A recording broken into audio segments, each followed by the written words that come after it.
The recent spikes in Meralco's generation charge have shown a light on the country's power situation. Outside the country, new discoveries and technologies may be boosting energy supply, but energy is not in a vacuum. It's affected by supply, demand, and inefficiencies in the water and food industry. Shell calls this the stress nexus. We'll talk with Shell's head for global business environment about how the three affect each other, and later in the program we'll be joined by the head of Shell's Malampaya project, which fuels a third of Luzon's power, helping put it in the center of the Meralco rate increase. Good evening, I am Coco Alquaz. This is Inside Business.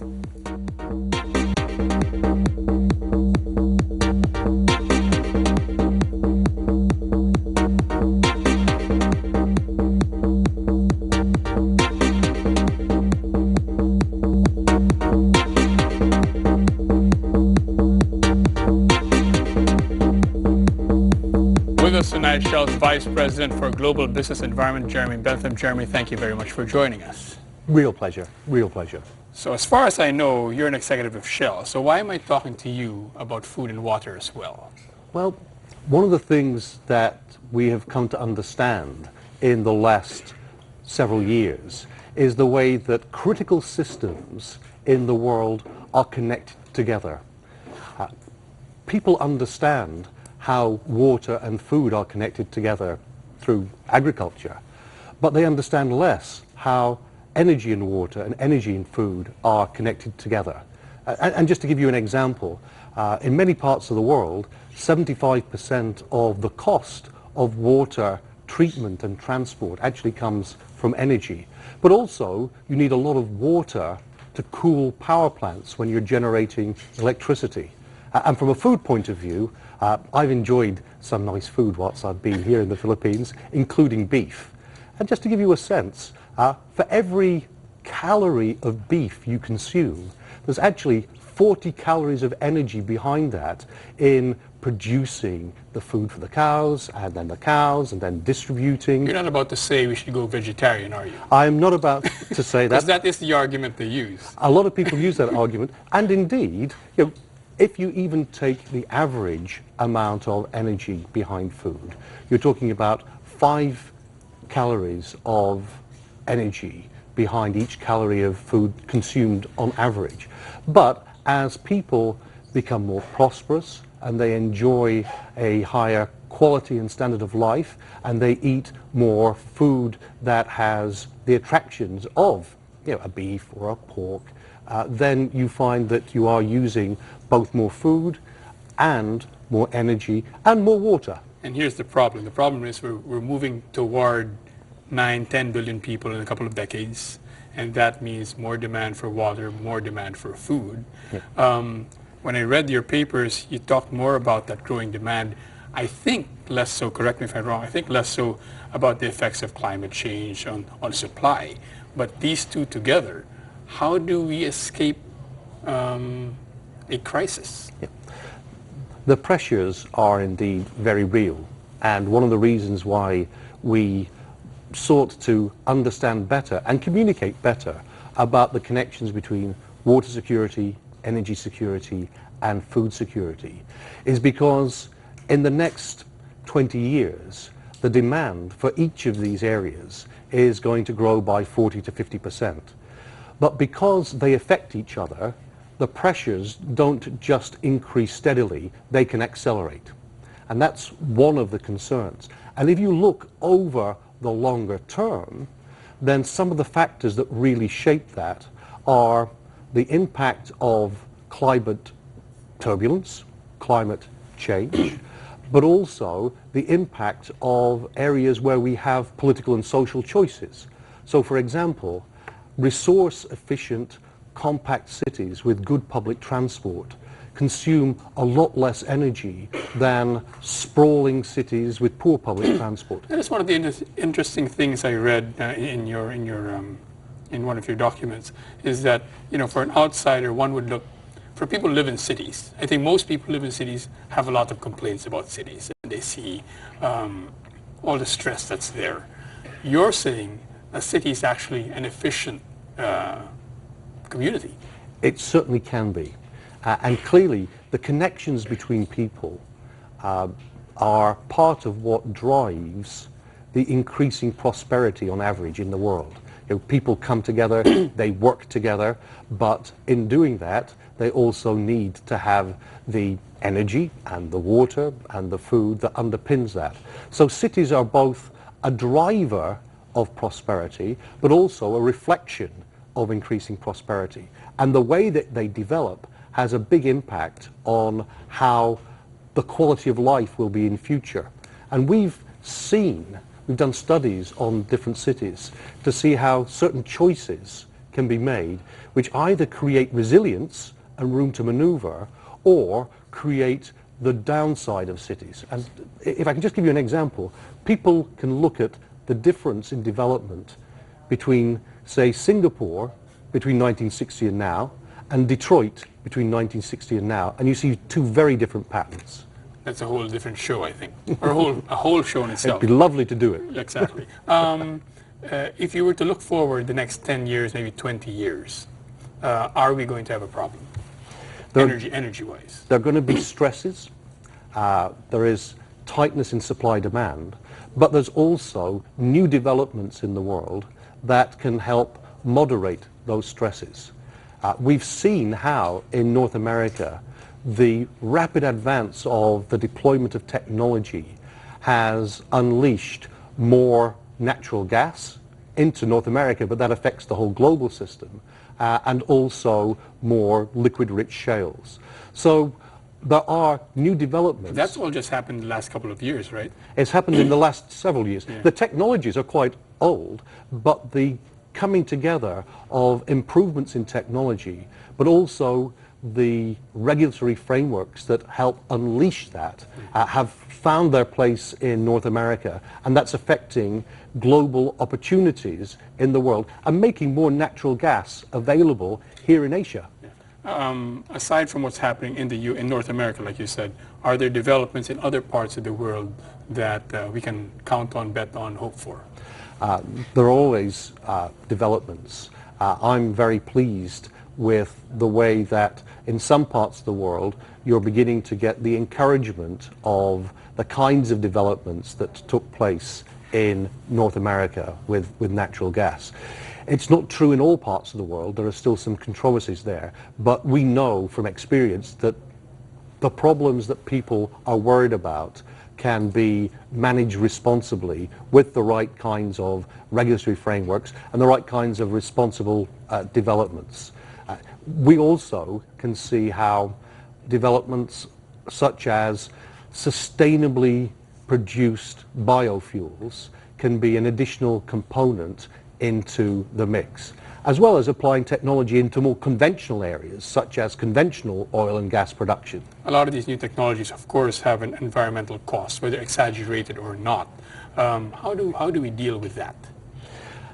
I think that there are various steps in coming to terms with this and actually turning challenges into opportunities. One of those is to develop deeper understanding, and part of my work is to help Shell develop deeper understanding and to work with partners to help draw together understanding and to develop better understanding as well. But it's also then about applying that. And so we have a number of areas where in our front lines we have learned to apply that, to develop, for example, water treatment facilities in Canada to help supply our own water needs, and integrating that with the local town water treatment in Dawson Creek to again help create a better link between water and energy. How do we deal with those environmental issues? What's the right way to deal with it? I think transparency is always the first step.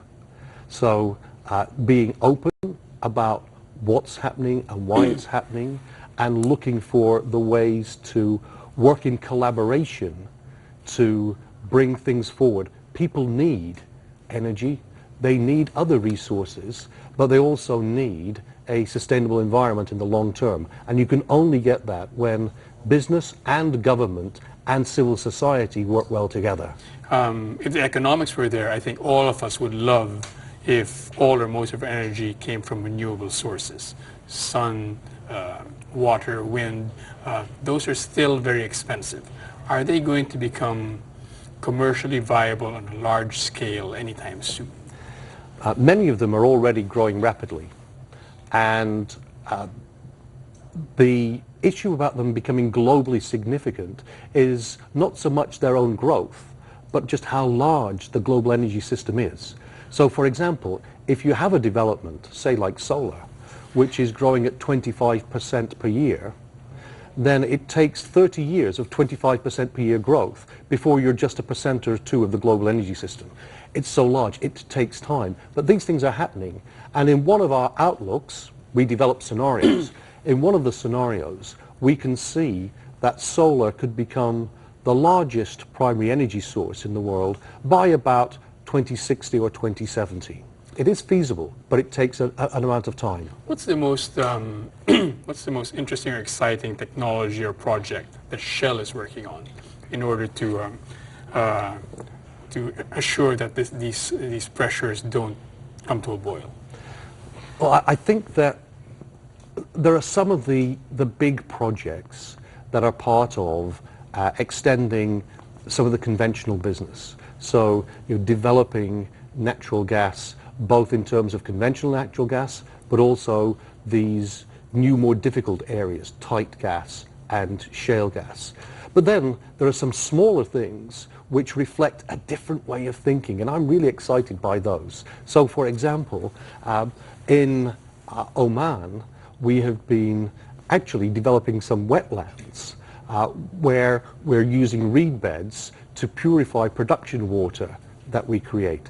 It's, in global terms, a small project, but it's very exciting. There are other parts of the world. Is that an energy producing project? It's an energy producing project, but we're using, if you like, green infrastructure to help do part of that work and part of that process.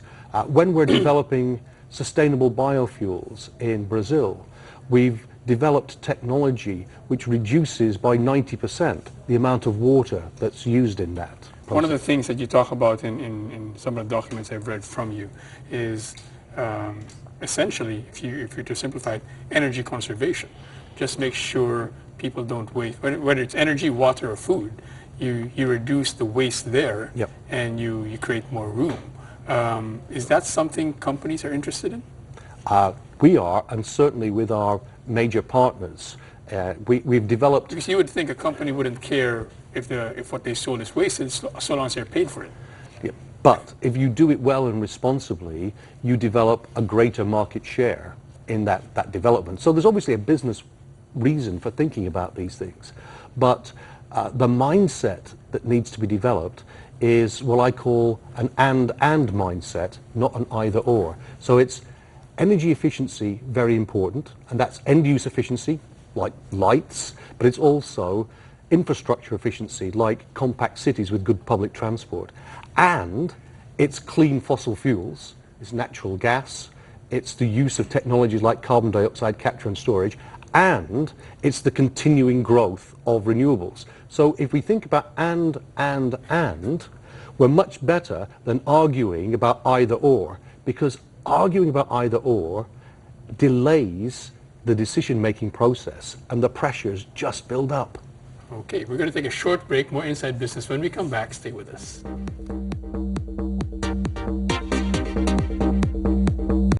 Welcome back to Inside Business. We're still with Shell's Vice President for Global Business Environment, Jeremy Bentham, and joining us for the second part of our discussion, Sebastian Quiñones, Manager of the Malampaya Natural Gas Project. Bastian, thanks for joining us. Salamat din po. So, Malampaya, both the original platform and the new platform, all in all, is about $3.5–4 billion. That's what you're in charge of. Yes.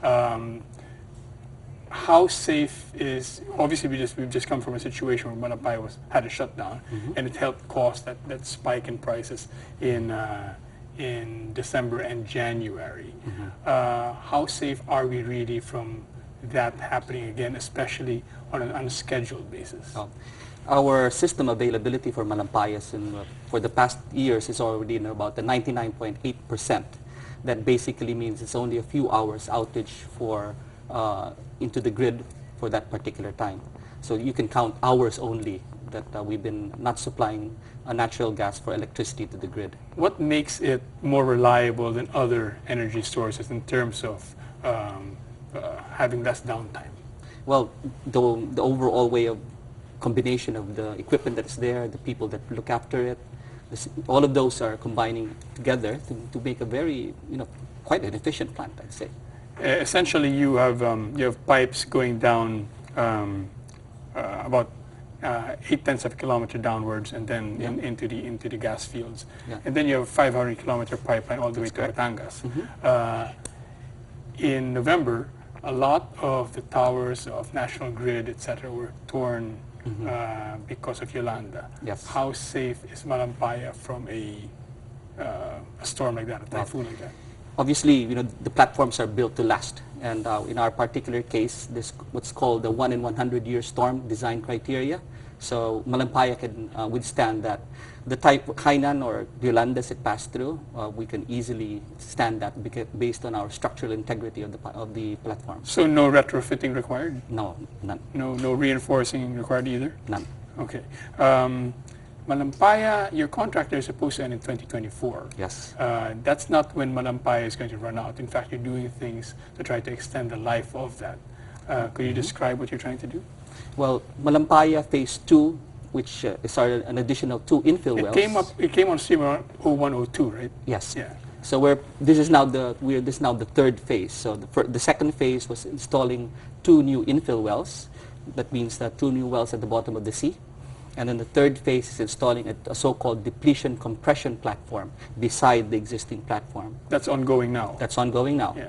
And it will be completed next year. The idea there is that the gas fields right now have less pressure because they've been depleted. Correct. So you need to suck it up gas and then again use the second set of compressors to be able to push it all the way to shore. 500 kilometers away. Yes. And that's going to be operational when? By middle of next year. And that will take us, assuming your contract is renewed, which is supposed to end in 2024, that should take us to what year? Well, no, the current Malampaya Phase 2 and 3 are part of the original field development. And we knew that as the reservoir was depleting, we would need to install these to be able to make sure that we will supply the current contracts. So this just takes us to 2024? Correct. But because of the fact that the reservoir still will contain gas after that, obviously, we'll try as best as possible to extract more. And we have the facilities now to be able to do that. Now, the 3 power plants that you supply are all talking about, them and other companies are talking about bringing in natural gas, importing natural gas. Yes. I guess for various reasons. But there are ways to extend the life of Malampaya even further, right? Well, obviously, the only way to extend that is when the reservoir depletes, is to find new reservoirs beside it. And do we have that? Potentially, yes. What's the probability that those finds are commercially viable? Ooh, that one I think is obviously we will need to go and explore. There are seismic activities that are happening. There are areas where we are prospecting, and there are areas where we plan to explore. How important is natural gas in the energy mix? I know energy mix is a term Shell loves, in the energy mix of the globe going forward. Well, we can foresee that by 2030, in one of our outlooks, natural gas becomes the single largest primary energy source in the globe.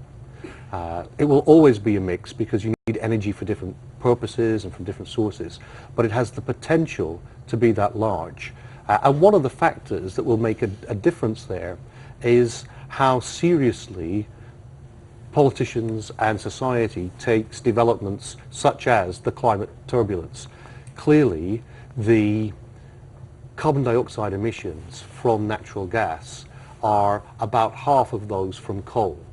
So if you are able to consider developing your system with a greater balance of natural gas rather than coal in the system, then you get emissions benefits not only from CO2 but also from the other kinds of emissions associated with coal. One of the things that's interesting about Malampaya is I remember writing a story back in, I think, 01, when just just before it came on stream, about how they built the platform in Singapore and towed it all the way to where it is now. Yes. The additional platform was being built here. in the Philippines. Tell us a bit about that. Yes. Okay, so the depletion compression platform is being built in the Philippines in the Keppel shipyard in Subic. So there's about 1,200 of our Filipino colleagues there who are now busy making the platform with, of course, the Shell crew and the Keppel crew. And we should be able to, tow out that platform later this year to the site. And that facility was built in order to build this platform. Well, it's a shipyard, but it's been retrofitted to be able to now build offshore platforms. And do you think the Philippines, I know that's not a Shell business, it's a Keppel business, do you think the Philippines can be competitive in building platforms like this? Well, we now have the infrastructure. So what we are leaving behind in the Keppel shipyard will be a 1,500 metric ton gantry crane, the biggest in Southeast Asia. And of course, the expertise that they now have gotten in terms of building an offshore platform. Are there other gas fields commercially viable, you think, around the Philippines aside from those in the Malampaya? Well, how I wish. Of course, that's the wish of all of us, of all the Filipinos. We should find some more Malampayas so that we'll be able to, to become more energy sufficient. What are you doing to explore that? What are others doing to explore Well, that possibility? with the Department of Energy, they're now about to release the next energy contracting round, and Shell is obviously always trying to see whether we can make a viable pitch at it. There are other companies who are doing that now and also trying to see whether they can have a pitch to get particular blocks and do exploration. What's the biggest risk, you think, of all of these things we've been talking about to the energy picture in the next 10 to 20 years? I think the biggest risk is actually failing to get a number of things working together, because you have to have policy and technology and markets and resources have to effectively work together. And we go back to what I was saying about business and government and civil society and that dance between them. Now, you can tell from my age, I used to dance in the 70s. So I was a disco dancer. And what you learn then is it's okay dancing on your own. It's better to dance with one partner, but it's hard to dance with lots of partners. And what we have to do is actually learn to dance better together. And the reason that we have a gathering like the Powering Progress Together Forum that is tomorrow is to draw together people from different aspects of society from around Asia to learn how to dance better together. And before we went on the break, you were talking about the end scenario. Yep. How does that play in? Well, it's and in terms of recognizing that we want to broaden economic empowerment in the world and development, but yet still have timely decision making, which often gets harder when there are more and more parties involved. It means really thinking about how you have energy efficient infrastructures and energy efficient end use and clean fossil fuels and renewables. So instead of arguing about either or, the capacity to think about and take timely decisions makes a better future for all parties. Before we go, Bese, the government is already warning that obviously with the summer months coming, energy use is going to go up. We have a very small reserve level left. How confident should we be that there will not be a Malampaya shutdown? As people have learned over the last couple of weeks, Malampaya accounts for about 30% of Luzon's power. I think a lot of people are unaware 45% of Luzon's power. Yeah. Why should we be so confident that there won't be an unscheduled shutdown? Well, our turnarounds or shutdowns are scheduled. We look at that from over a year in advance, and there's no shutdown scheduled for this year. What would cause an unscheduled shutdown? Obviously, if there's a piece of equipment that fails or there's leaks, but and it's basically those things. And we're very confident that we'll be able to manage those. We don't foresee any particular issues at the moment. And yeah, as I said, we're well in plan to have 100% availability for this year. When was the last time Malampaya had an unscheduled shutdown? And how long did it last? Well, an unscheduled shutdown when we had to break, when the customer did not get any gas, that was it was even beyond, before my time. Okay, you're the fourth head there, Yes. the first Filipino to head it, but the fourth one already. So you've been there for about 3 years now? For 4 years. 4 years now. So it's even before that time. Yes, we have never cut off the grid. And Malampaya has never tripped the grid. That should give us some confidence. Yes, you That's can be it. sure of us. What's that? Jeremy, thank you very much for Really joining nice us to today. talk to you. Thanks a lot. That's Inside Business. Thanks for watching. See you next week.